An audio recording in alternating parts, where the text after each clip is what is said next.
The Lupus Initiative is pleased to present Dr. Irene Blanco, MD, MS, Assistant Professor at the Albert Einstein College of Medicine in the Bronx, New York. After this activity, participants should be able to define health disparities, discuss racial and ethnic health disparities as they pertain to systemic lupus erythematosus, and describe ways to address and eliminate health disparities based on race and ethnicity. So how do we define health disparities?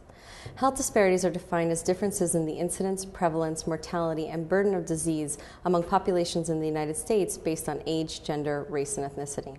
Disparities arise in differences from quality of care, access to health care, and the social, political, economic, and environmental exposures that result in differences in health status. Health disparities have taken on national importance. Healthy People 2010, which is a set of national health initiatives for the first decade of the new millennium, has set the elimination of health disparities as one of the two overarching goals.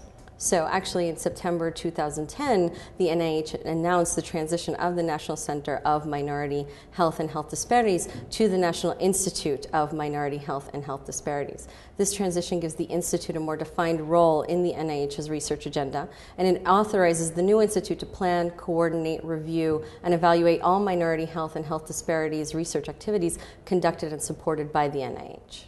So how do health disparities pertain to systemic lupus erythematosus?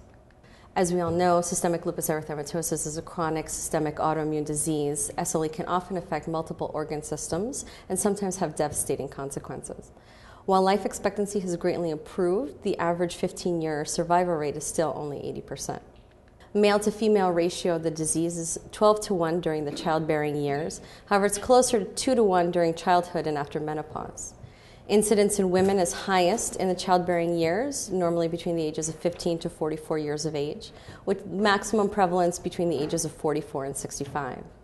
Although lupus can affect all U.S. populations, it's normally the non-Caucasian populations that have the highest disease prevalence, with higher disease activity at the beginning as well as over the course of disease, and higher rates of damage accrual. So this is actually from a review by Danchenko et al., and it shows pooled incidence and prevalence rates for lupus over 39 years of actual data. So as we can see, the median prevalence rates in the United States overall are 52 per 100,000. However, if we look at different subgroups within the population, we see that rates for Caucasian are about 7.4% per 100,000, whereas in African Americans and Puerto Ricans, it's well over double that, where African Americans have rates of 19.5 over 100,000, and Puerto Ricans are a very close second at 18.0 per 100,000. The same can be said for median incidence rates in the United States as well. The overall incidence rate is about 5.1 per 100,000. However, Caucasians, the incidence rate is 1.4 per 100,000, and we see African Americans at 4.5 over 100,000, where Puerto Ricans land somewhere in the middle at 2.2 per 100,000. So as we can see, for Hispanics and African Americans, the incidence and the prevalence rate of SLE is much higher than for Caucasian groups. So given these racial and ethnic differences, there are likely some genetic causes for these disparate rates in disease activity. Several studies have found associations between HLA class II alleles with an increased risk of SLE. So HLA-DRB1 0301 has been found in U.S. Caucasian populations, as well as Northern and Western Europeans and Colombians. HLA-DRB1 1501 has been found in U.S. Caucasians, Eastern Asians, as well as Latin Americans. HLA-DRB1 1503 has been found in U.S. African American populations, and DRB108 has been found in predominantly Mexican Americans.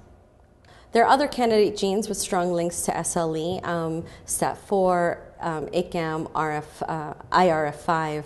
ICAM has a risk allele that has been found in the Mexican population that was likely introduced during colonization. So there is some data that admixture in these populations may lead to an increased risk for SLE. So we see in Latin American patients with increased levels of Native American ancestry, they have higher risk for SLE, as well as in Trinidadians with increased West African ancestry, they tend to have an increased risk for SLE. So as we see, there's a possible role for immigration in this population, and that leads us to a hypothesis called the prevalence gradient hypothesis. This is found in a review by Burchers et al. It states that the prevalence of SLE goes up when West African populations move from their homeland to Europe and the Americas. So this hypothesis is important because it may lead to the discovery of important environmental triggers causing SLE. So a reason why this hypothesis may happen is that disease such as malaria, which are endemic to West Africa, may be exerting a protective effect. So therefore, it may be changing the immunologic milieu in the population such that they don't develop SLE.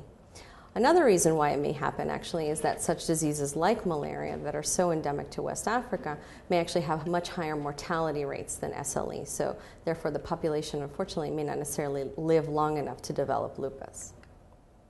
However, the prevalence gradient hypothesis, while interesting, may not necessarily be correct. Original SLE prevalence data from West Africa is actually quite poor. Recent studies have found that SLE is probably much more common in Africa than we've originally deduced, where there's new data coming out of the UK showing that there's a very high prevalence in West African immigrants that are new to the country. And most likely they came to Great Britain with SLE, so it's not as though they arrived in Great Britain and subsequently developed the disease. However, there must be some possible role for immigration in the risk of developing SLE. So a cohort of Mexican patients in Mexico were compared to patients from the Lumina cohort in Texas who are mostly of Mexican descent. Mexican patients were significantly younger and had more years of education than the Texan patients, although fewer Mexican patients had health insurance. Texans had higher disease activity as measured by the Systemic Lupus Activity Measure and Physician Visual Analog Scale. However, the Texan patients did have higher rates of serosal and renal involvement. And as we know, renal involvement procures a worse prognosis in these patients.